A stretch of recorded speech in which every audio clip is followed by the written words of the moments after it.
When I was asked a few days ago by Dr. Peters whether I would be prepared to come to address you today, I quickly accepted the invitation to celebrate with you, because this is indeed a momentous occasion, especially for all of you who persevered, notwithstanding the fact that the hurricane left your homes uncovered and also your school severely destroyed. And I recall a few weeks after the hurricane, I summoned Dr. Peters and the permanent secretary to my office. And I said we must do everything possible to have the State College reopen the soonest. I really want to thank and to publicly recognize the faculty and staff and many of the students who took on to themselves to have the college restored so that classes could continue. And sometimes we don't pay attention to these things and we don't show gratitude to these things.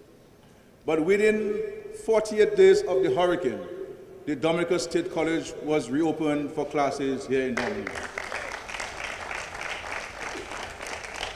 So I want to thank, on behalf of the students and the wider country, the faculty and staff, and of course the president of the college for the great work.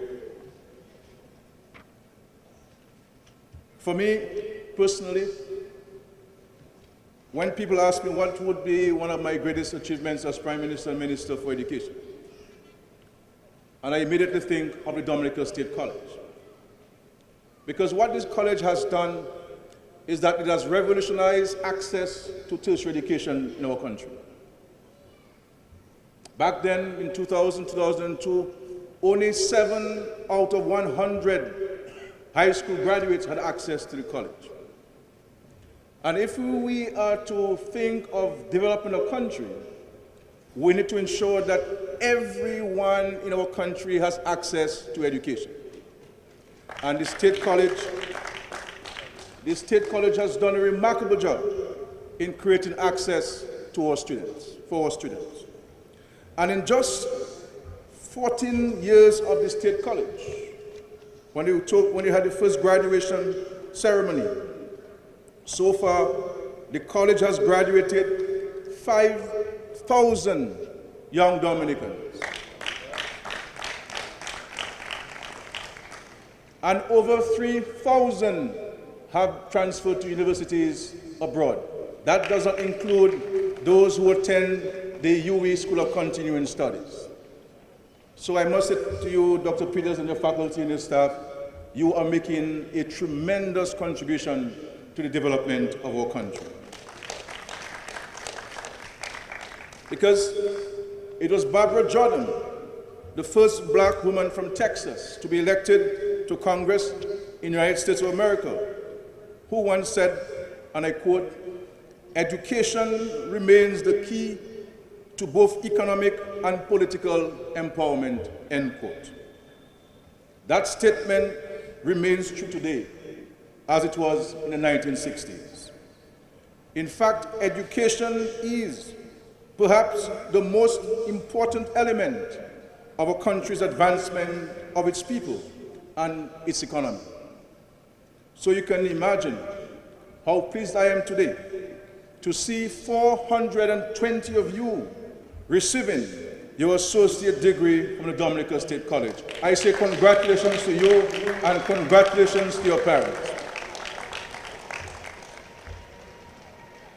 Because for me personally, as early as my high school days, I was convinced that the key to economic development was through education. I believed then, and I still believe now, that if we as a society can afford to educate all our people, they will be able to create a developed environment which will be driven by work, knowledge, and outcomes. Those elements are the catalyst to prosperity. And we in the government, your government, continues to demonstrate our commitment to education, not in words, but in actions and in deeds. And every year, including this current financial year, the government allocates $70 million to educate our children in Dominica. $70 million. The State College receives annually some $4.2 million. Plus, I believe we pay the tuition fees for most of you at the State College, and you receive a check of over $600,000 from the Ministry of Education to assist in payment of the tuition fees for students. So we have not only created access to education, we are ensuring that our children, our students, have the means of taking advantage of the access. I want to say to you, my dear young people, in order to be a successful person, it is perhaps necessary to think of what your eulogy would be. The decisions you have made thus far and those you will make in the future are really the script for your eulogy. Because a eulogy is the story of your life. So join me now as we build your eulogy together. Live your life so that it can be said at the appointed time, here is before me someone who was ambitious and driven, someone who received talents and gifts from God, but did not bury them. Instead, she used them in service to family, in service to nation, and in proud yet humble service to self.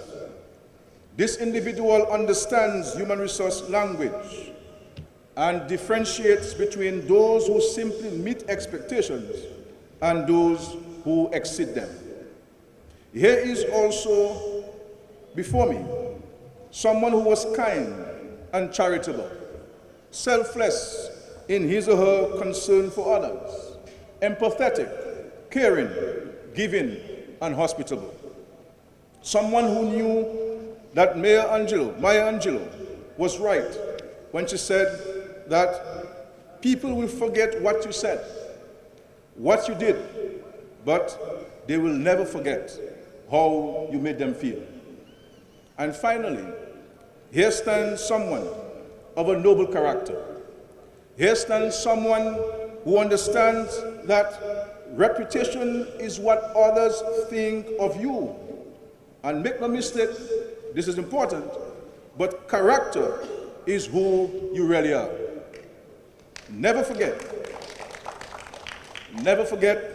the words of Mary Wollstonecraft, that, and I quote, "A modest man is steady, a humble man timid, and a vain one presumptuous." End of quote. Jesus Christ was modest. Moses was humble, and Peter vain.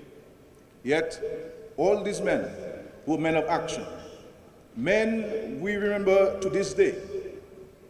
So find your balance of steadiness, timidity, and daring presumptuousness. I wish you, my dear friends, my dear young people of Dominica, all the best in your future endeavors.